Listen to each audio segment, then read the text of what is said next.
കേരള കോൺഗ്രസ് പാർട്ടിയുടെ പോഷക സംഘടന എന്ന നിലയിൽ, യുവജന സംഘടന എന്ന നിലയിൽ കേരള യൂത്ത് ഫ്രണ്ടിന്റെ നേതൃത്വത്തിൽ ഇടതുപക്ഷ സർക്കാരിന്റെ ദുർഭരണത്തിനെതിരായി ശക്തമായ താക്കീത് നൽകിക്കൊണ്ട് ഇവിടെ നടക്കുന്ന ഈ സെക്രട്ടേറിയറ്റ് മാർച്ച് യൂത്ത് ഫ്രണ്ടിന്റെ നേതൃത്വത്തിൽ ഇടതുപക്ഷ സർക്കാരിനെതിരെ ആരംഭിച്ചിട്ടുള്ള അനിശ്ചിതകാല പ്രക്ഷോഭത്തിന്റെ തുടക്കമാണ്.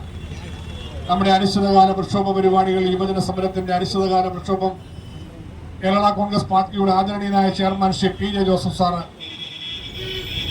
ഏതാനും നാളുകൾക്കുള്ളിൽ ഉദ്ഘാടനം ചെയ്തുകൊണ്ട് കേരളമൊട്ടാകെ യൂത്ത് ഫ്രണ്ടിന്റെ ഈ സമരം വ്യാപിപ്പിക്കുന്ന വിധത്തിലേക്ക് കേരള യൂത്ത് ഫ്രണ്ട് രംഗത്ത് വരികയാണ്.